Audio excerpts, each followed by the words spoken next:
அன்பார்ந்த Sudarshan astrology remedies நேயர்களே, ஒவ்வொரு மாதமும் மாத பலன் உங்களுடன் பகிர்ந்து கொள்ள இருக்கின்றோம். அனைவருக்கும் என் இனிய வணக்கங்கள், வாழ்த்துக்கள். இப்போது நாம் 2024 மே மாதம் 12 ராசிகளுக்கும் வரக்கூடிய பலாபலன்களை நாம் இப்போது ஜோதிடம், எண்ணியல், வாஸ்து மற்றும் சிறப்பம்சங்கள் பரிகாரங்களோட பார்க்க இருக்கிறோம். முதலில் மேச ராசி அன்பர்களே, ஆண் பெண் இருபாலருக்கும் தான் இந்த பலன்கள். இந்த மாதம் பார்க்கின்ற பொழுது பாதக கிரகமெல்லாம் பலம். இது முன்னேற்றத்திற்கு சில தடைகளை உருவாக்கும்.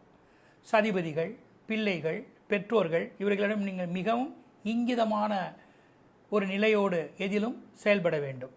யாருக்கும் பொறுப்புகள் நீங்கள் ஏற்க வேண்டாம், கையெழுத்துக்கள் போட வேண்டாம். சரீரத்தில் மிகவும் அதிக கவனம் செலுத்த வேண்டும். எந்த ஒரு ரகசியத்தையும் நீங்கள் தன்னோடு வைத்துக்கொள்வது, பாதுகாத்து கொள்வது உங்களுக்கு உகந்த ஒன்றே.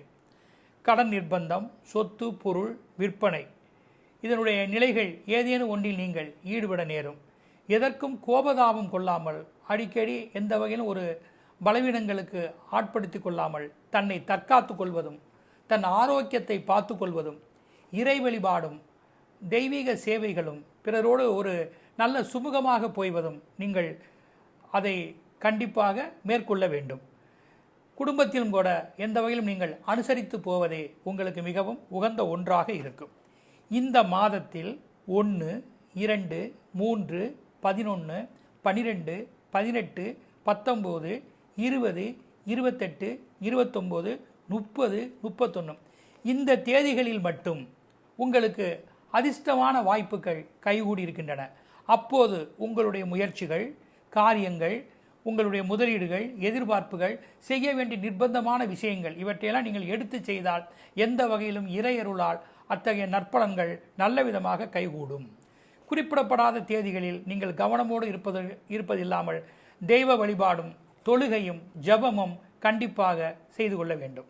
இந்த மேசராசிக்குள் அஸ்வினி நட்சத்திரத்தில் பிறந்தவர்களுக்கு தெய்வம் பாம்பன் சுவாமிகள், எழுத்துக்கள் TS என்ற ஆங்கில எழுத்து, திசைகள் தென்கிழக்கு திசை, பரிகாரம் வெரைட்டி ரைஸ் தருவது, பரணி நட்சத்திரத்தில் பிறந்தவர்களுக்கு மகாவிஷ்ணு லட்சுமியை வணங்குவது, அதிர்ஷ்ட எழுத்துக்கள் WN, திசைகள் வடமேற்கு, அபிஷேகங்கள் செய்வது, கார்த்திகை 1ஆம் பாதத்தில் பிறந்தவர்களுக்கு சித்தர்களை வழிபாடு செய்வது, HB இந்த எழுத்துடையவர்கள், இந்த எழுத்துக்கள் நன்மையே. தெற்கு திசை சாதகம் தரும். யாரேனும் எந்த வகையிலாவது நடையாளர்களுக்கோ மற்றவர்களுக்கோ உதவி செய்வது, இதெல்லாம் உங்களுக்கு உரிய பரிகாரமாகும். இப்பொழுது மேச ராசிக்கு உண்டான பரிகாரம். இது மே மாதத்திற்கு உள்ள பரிகாரம். இந்த மே மாதம் முழுவதும் குரோதன வருடம் பிறந்திருக்கின்றது. எத்தனையோ துன்பங்கள் வரப்போகின்றது என்பதை எல்லா மகான்களும் முனியோர்களும் எழுதி வைத்து விட்டார்கள். காலத்தின் சக்கரத்திற்கு நாம் ஒன்றும் விதிவிலக்கல்ல. எந்த பகவான் ஆட்சி செய்யக்கூடாதோ அந்த பகவானே உங்களுக்கு ராஜாவாக வந்திருக்கின்றார். மேசராசிக்காரர்களுக்கு செவ்வாய் அதிபதி. இந்த வருடம் ராஜா செவ்வாய், மந்திரி சனி. அப்படி யோசித்து பார்த்தோமானால் மேசராசிக்காரர்களுக்கு கஷ்டம் குறையுமா? அஸ்வினி, பரணி, கார்த்திகை 1ஆம் பாதக்காரர்களுக்கு பரிகாரம் என்ன? இந்த மாதம் முழுவதும் நாங்கள் எங்கே சொல்வது? ஒன்றை மட்டும் தெரிந்து கொள்ளுங்கள், குரு பகவான் மாறப்போகின்றார், மாறி விடுகின்றார். அப்பொழுது உங்களுக்கு ஜென்ம குரு முடிந்து விட்டது.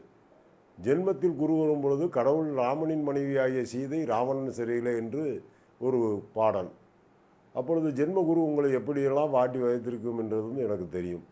சனி பகவான் காலச்சக்கரத்திலே எப்படி கஷ்டப்படுத்தினார் என்பதும் தெரியும்.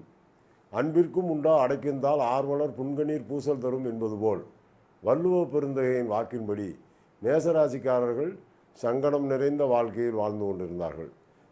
இனி நல்ல காலம் பிறக்காதா? வாழ்க்கை சுபிட்சமாக இருக்காதா? இந்த கேள்விக்கு விளக்கம் தேவை.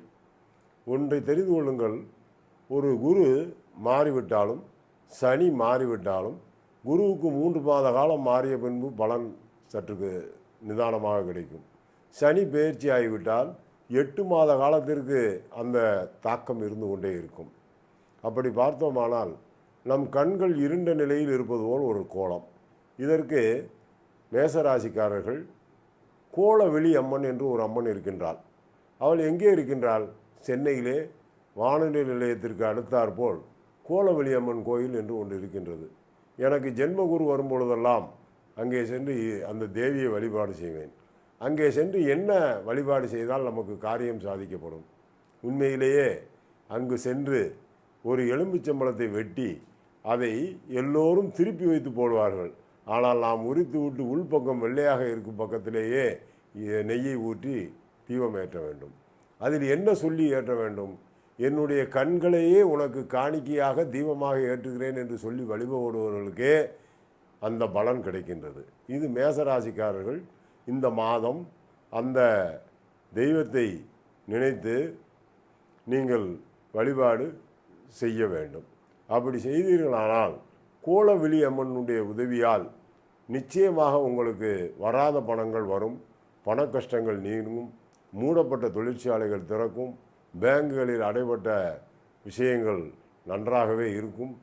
இன்னும் சொல்லப்போனால் இந்த கோலவெளி அம்மனை நாங்கள் பார்க்க முடியவில்லை என்று சொன்னால் நிச்சயமாக நீங்கள் உங்கள் வீட்டிலே மனதார 2 எலுமிச்சம்பழத்தை உங்களுடைய